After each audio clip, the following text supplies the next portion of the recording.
OMG,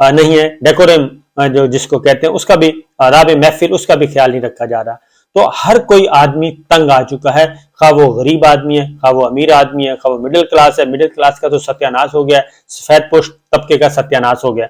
اب یہ چیزیں ٹھیک چیزیں نہیں ہو رہی.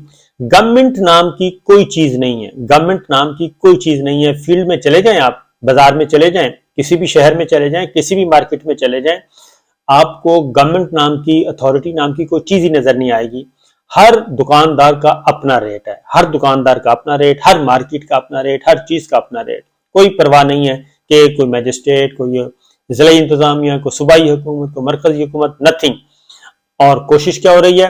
کوشش یہ ہو رہی ہے کہ جی پہلے آپ ہمیں اس بات کی گارنٹی دیں. اب یہ ڈیمانڈز کی جا رہی ہیں کہ پہلے آپ ہمیں گارنٹیز دیں کہ افواج پاکستان ملٹری اسٹیبلشمنٹ اس حکومت کے شانہ بشانہ ساتھ کھڑی ہے اور اس حکومت کو گرنے نہیں دے گی. یہ مطالبہ کیا جا رہا ہے.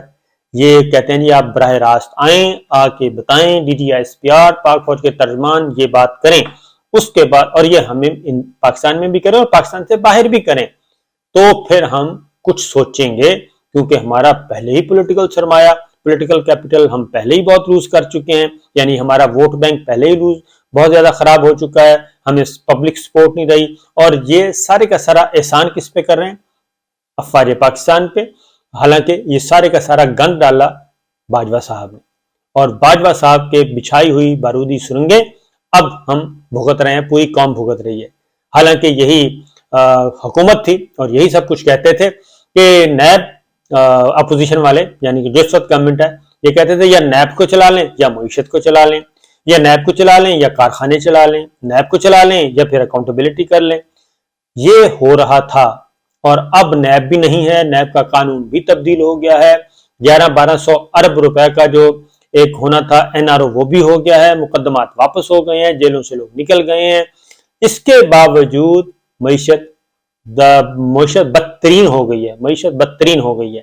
اور یہ صورتحال ہے. اب ہو کیا رہا ہے؟ ہو یہ رہا ہے جی کہ ان کو کوئی تھوڑا سا خطرہ، کیونکہ یہ چلنے والا نہیں ہے، خطرہ ان کو پتہ چل گیا. قومی سلامتی کمیٹی کے اجلاس کے بعد یہ بالکل دیوانے ہوئے ہیں. اور یہ کبھی کہتے ہیں عمران خان کو گرفتار کر لیں، وہ اس کی وجہ سے ہے. قومی سلامتی کمیٹی کے اجلاس میں بھی یہی کہا یہ عمران خان کی وجہ سے ہوا، یہ پاکستان تحریک انصاف کی وجہ سے ہوا. انہوں نے کہا بھی آگے بڑھیں، وہ تو ہو گیا، اس وقت اقتدار آپ کے پاس ہے، ڈرائیونگ سیٹ پہ آپ بیٹھے ہیں، سب کچھ آپ کے پاس ہے، اب آپ آگے بڑھیں. لیکن پھر وہی گردان کہ جناب یہ جو ڈیفالٹ کی گردان ہے اس کو ختم کیا جائے. حالانکہ حالات یہ ہیں کہ اپنے الیکشن سیدھے کرنے کے لیے 87 ارب روپیہ جاری کر دیا گیا ہے، اپنے MNAs کو، اپنے ٹکٹ ہولڈرز کو 87 ارب روپے جاری کر دیا گیا ہے. تو اب ان کو خطرہ ہو گیا ہے. شبر زیدی صاحب بتا چکے ہیں، بہت سارے لوگ بتا چکے ہیں، میٹنگز ہو چکی ہیں. پیرالل ایک سسٹم سوچا جا رہا ہے، کیونکہ یہ چلنے والی کمپنی نہیں ہے اور الیکشن فوری طور پہ ہو نہیں سکتے. اور عمران خان صاحب کے اپنے مسائل، تو صورتحال کیا ہے؟ الیکشن قبول نہیں، عمران خان صاحب آتے ہیں تو ان کو مسائل پیدا ہو جائیں گے. پھر انٹرنیشنل پلیئرز، ان کو جو کچھ بتایا گیا وہ بالکل جھوٹ بولا گیا، اس کے مسائل، یعنی کہ بارودی سرنگیں جو بچھا کے گئے ہوئے تھے وہ بارودی سرنگیں اب ان سے بچنا بھی ہے. تو اس لیے باجوہ صاحب انجوائے کر رہے ہیں اور وہ آرام سے بیٹھے ہیں. وہ کہہ رہے تھے کہ میں تو عمران خان کو، میں نے سب کچھ، عمران خان کو میں نے ہی چلنا سکھایا، حکومت کو میں نے ہی چلنا سکھایا، حکومت میں ہی ان کو آگے لے کے بڑھ رہا تھا. تو جناب بات پوچھنا یہ تھا کہ تو ان کو آپ نے 9-10 مہینے، اب اپریل سے لے کے نومبر تک ان کے ساتھ آپ نے کیا کیا؟ وہ ساری جتنی بھی آپ کی تھی صلاحیتیں ان کو برقرار لاتے ہوئے پھر ان کو بھی چلا لینا تھا. مطلب یہی تھا کہ ایسا نہیں ہے، کچھ اور تھا جو کچھ نہیں ہوا. بہرحال اب جنیوا میں یہ سارے سر جوڑ کے بیٹھے ہیں، کیونکہ جنیوا امپورٹنٹ ایونٹ ہے. جنیوا ایکارڈ جو کچھ بھی ہوتا ہے تو پھر وہیں جاتے ہوتے ہیں جی، وہاں پہ دنیا سے دور وہاں معاملات طے کیے جاتے ہیں. اب یہ ٹیکنوکریٹس کی گورنمنٹ کی آمد کا پتہ چل رہا ہے ان کو، اور یہ سسٹم جاتا ہوا نظر آ رہا ہے. اس سسٹم کو بچانا کیسے ہے؟ ٹیکنوکریٹس کی گورنمنٹ سے بھی بچنا ہے. پیپلز پارٹی کہہ چکی ہے ہمیں ٹیکنوکریٹس قبول نہیں، مسلم لیگ نواز کہتی ہے ہمیں ٹیکنوکریٹس قبول نہیں، اور وہ کہتے ہیں کہ ہم نے الیکشن بھی ڈیلے نہیں کروانا، ہم نے یہ سب کچھ اسی طریقے سے چلتے رہنا ہے، بلکہ آپ ہمیں سپورٹ کریں. تو جنیوا میں سب کے سب جمع ہیں.